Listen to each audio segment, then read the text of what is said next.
Hello students, welcome to my channel. So guys, आज के इस वीडियो में हम बात करने वाले हैं यूपीआरटीओयू के उन सभी स्टूडेंट्स के लिए जो भी यूपीआरटीओ के अंदर बीएड एंट्रेंस एग्जाम देने वाले हैं। तो ये वीडियो गाइज आपके लिए बहुत ज़्यादा हेल्पफुल रहेगी, क्योंकि इस वीडियो के अंदर मैं जीएस के मोस्ट रिपीटेड टॉपिक्स जो आपके एंट्रेंस एग्जाम में रही हैं उनसे related question one by one करके डिस्कस करने वाली हूँ।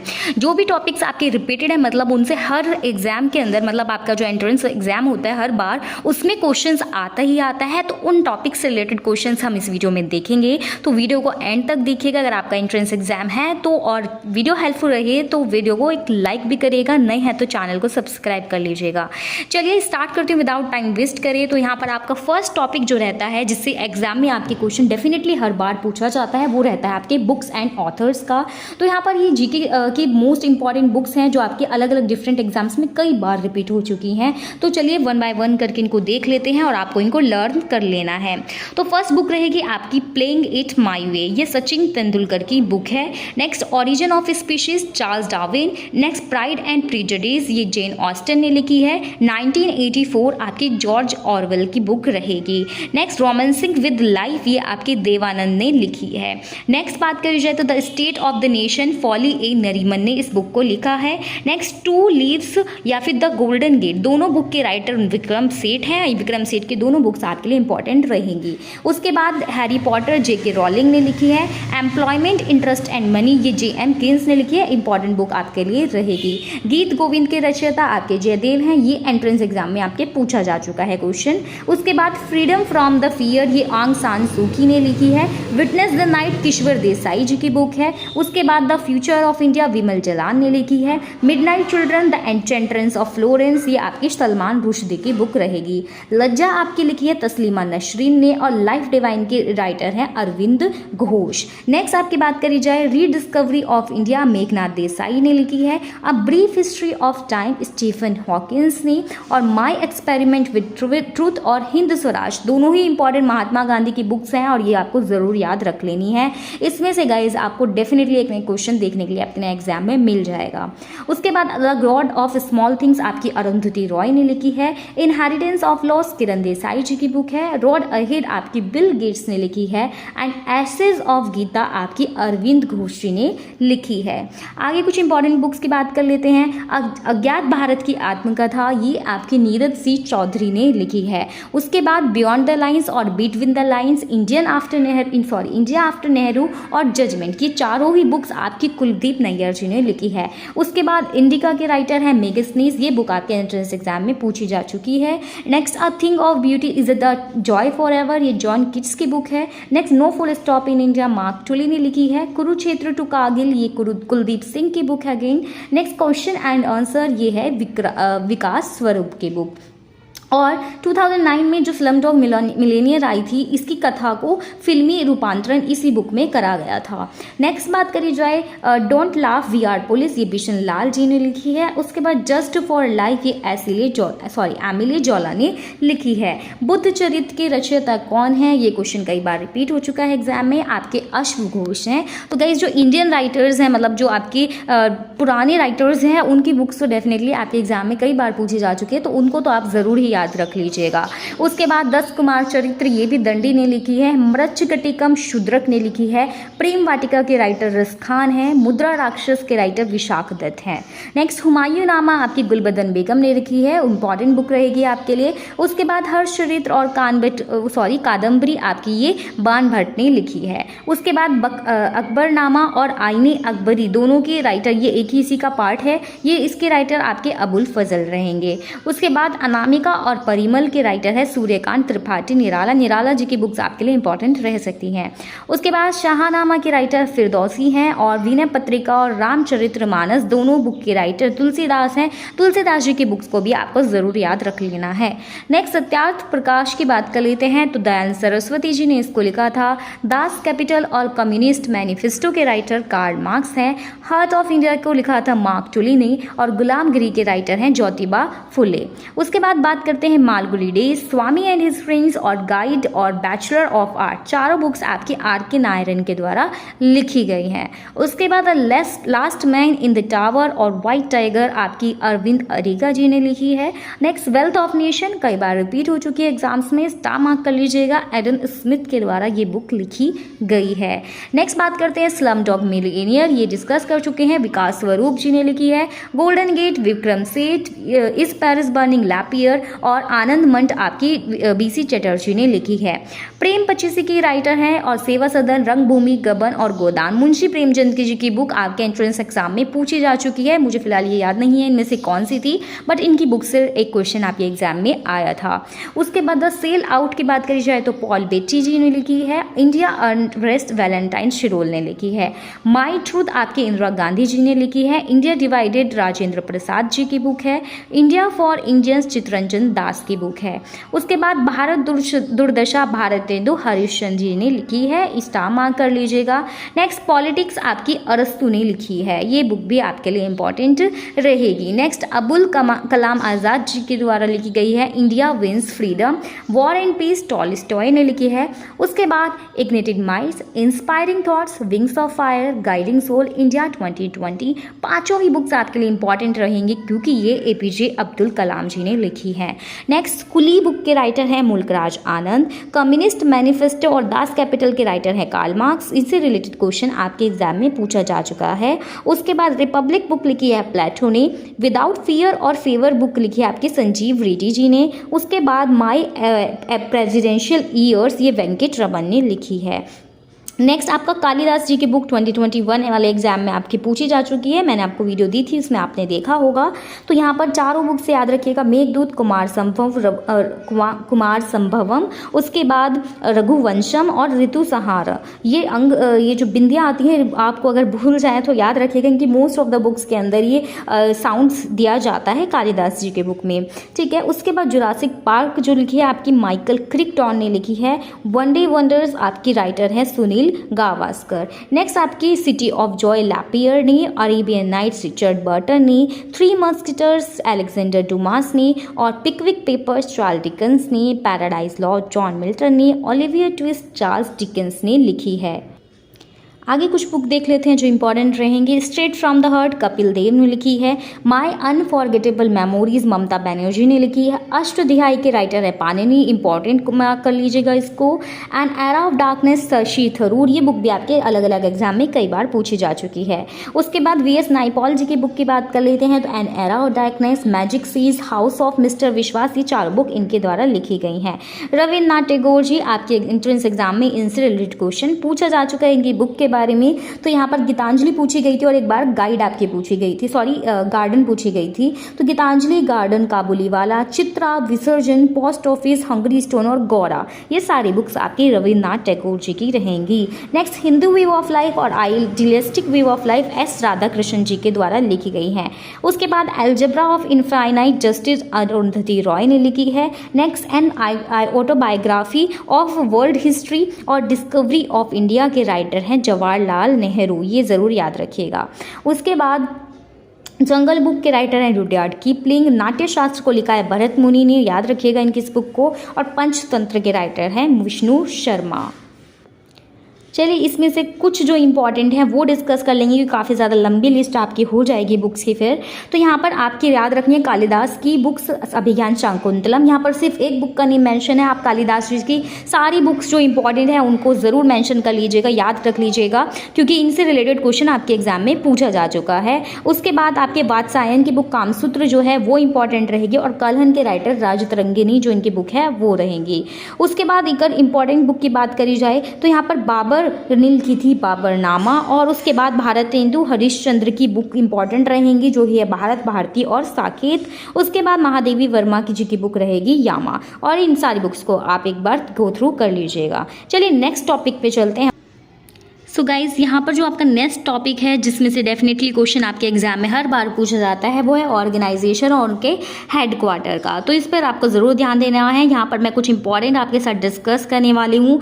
यहाँ पर फर्स्ट आपका UNDP से पूछा गया है, तो न्यूयॉर्क सिटी में आपका इसका हेडक्वार्टर रहेगा USA के अंदर। उसके बाद UNEP इन्वायरमेंट प्रोग्राम के लिए आपका हेडक्वार्टर रहेगा नायरोबी कीनिया में। उसके बाद UNPF का हेडक्वार्टर आपका न्यूयॉर्क सिटी USA के अंदर रहेगा।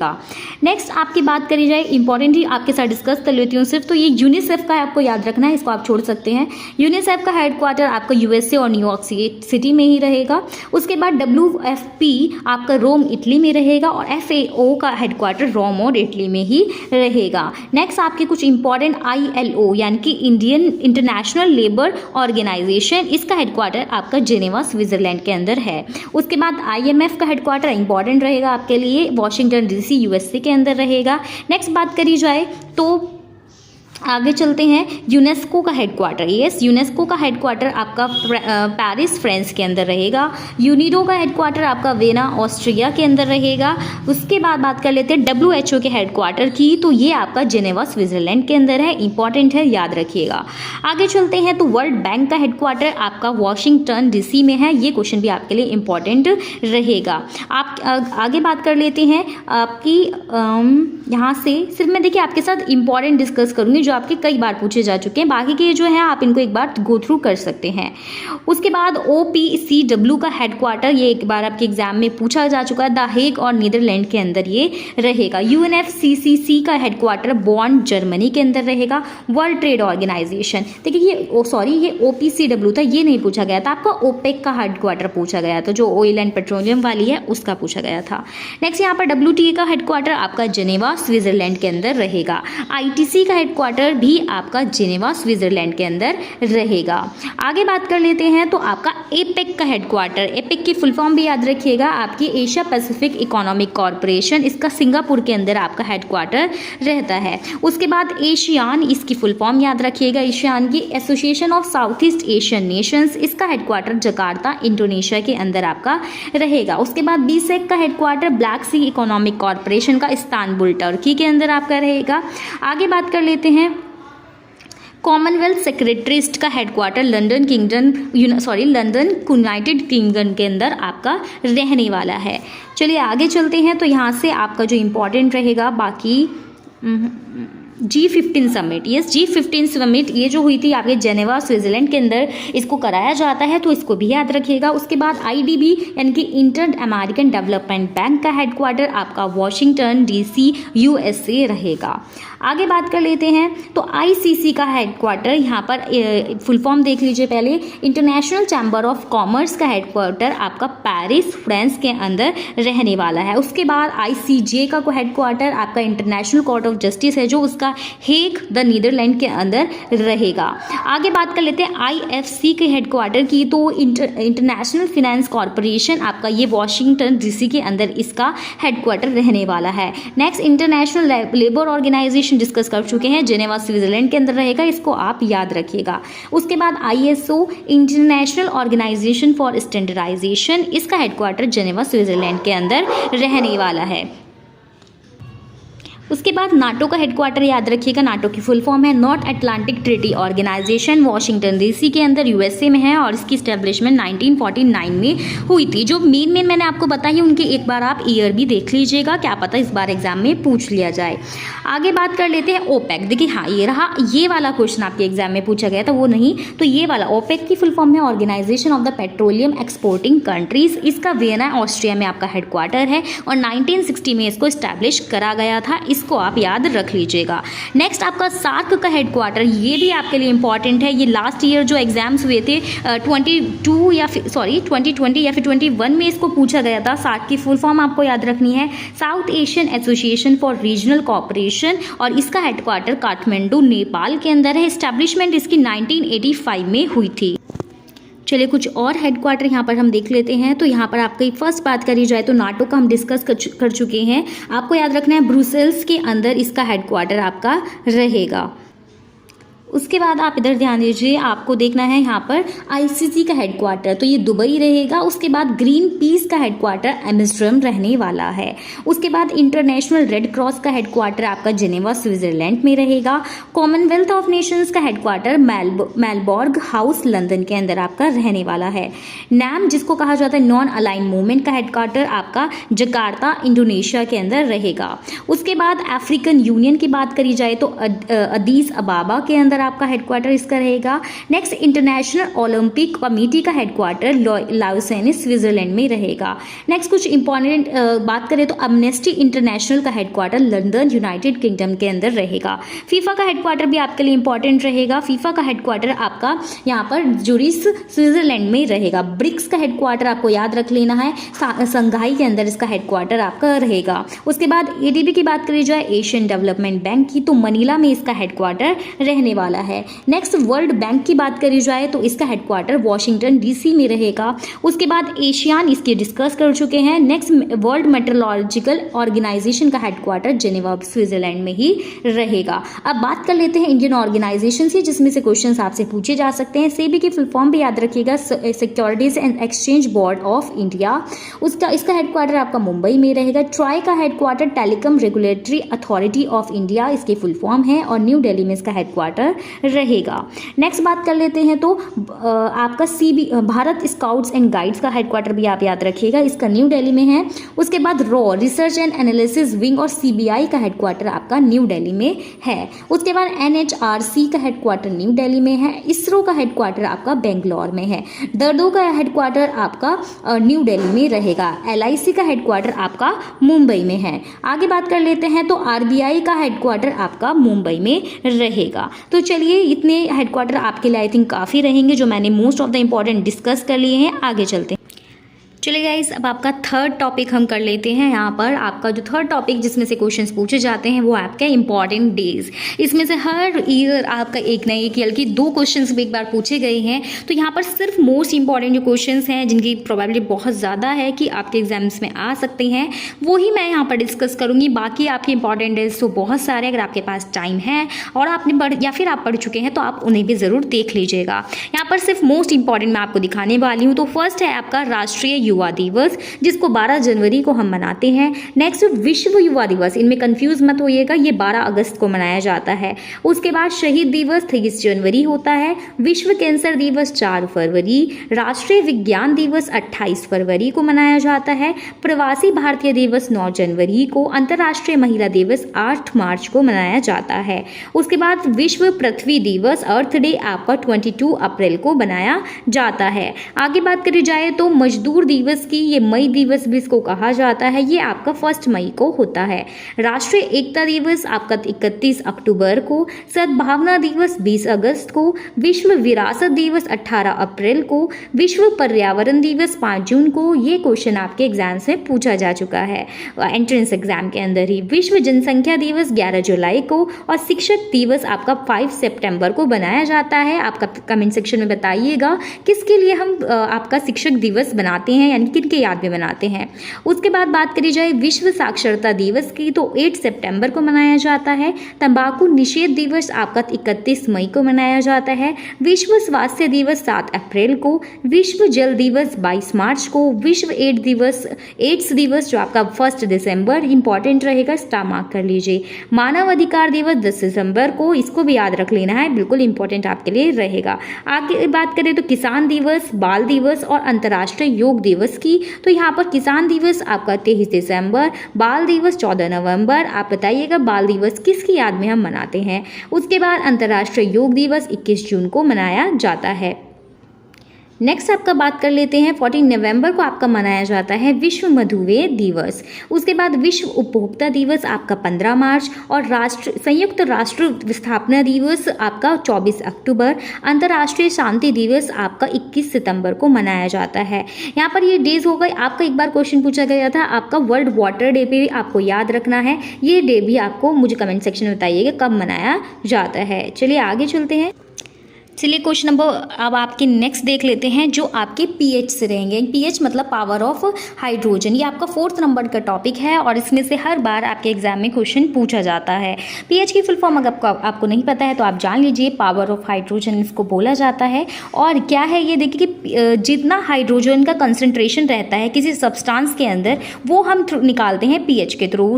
और ये आपके एसिडिक होते हैं या फिर बेसिक सब्सटेंसेस जो होते हैं उनके बीच में डिफ्रेंशिएट कर दिया जाता है। यहाँ पर 7 आपका एक स्केल होता है जिसमें 7 जो होता है न्यूट्रल होता है। जितना ज़्यादा ये बढ़ता जाएगा उतना ही सब्सटेंस हमारा बेसिक होता जाएगा और जितना ये घटता जाएगा उतना ही हमारा सब्सटेंस एसिडिक होता जाएगा। तो यहाँ पर अब हम कुछ इंपॉर्टेंट चीज़ें देख लेते हैं जिनके पीएच आपसे पूछे जा सकते हैं। यहाँ पर फर्स्ट है गैस्ट्रिक जूस का पीएच 1 रहता है। नेक्स्ट लेमन जूस का 2.5 के अराउंड रहता है। नेक्स्ट विनेगर का 3 रहता है और वाइन का 3.5 रहता है। बात करें टमाटो जूस की तो इसका पीएच आपका 4.1 रहता है। आगे देखते हैं तो एसिड रेन का पीएच 5.6 और यूरिन का पीएच 6.0 एंड मिल्क का पीएच आपका 6.5 रहता है। चलिए आगे चलते हैं। यहाँ पर प्योर वाटर का आपका 7 रहेगा जो कि न्यूट्रल होता है और ब्लड का पीएच आपके एग्जाम में पूछा जा चुका है पिछली बार, तो ये 7.4 रहता है। उसके बाद लाइम वाटर की बात करी जाए तो इसका पीएच 11 रहेगा। चलिए कुछ आगे पीएच देख लेते हैं। तो यहाँ पर मानव लार का पीएच मान 6.5 to 7.5 रहेगा। उसके बाद मोस्ट इंपॉर्टेंट आपके रहेगा HCl। देखिए बिल्कुल हाईली एसिडिक आपसे पूछा जाए अगर क्वेश्चन में तो वो आपका HCl होता है क्योंकि इसका पीएच कितना होता है 0 होता है।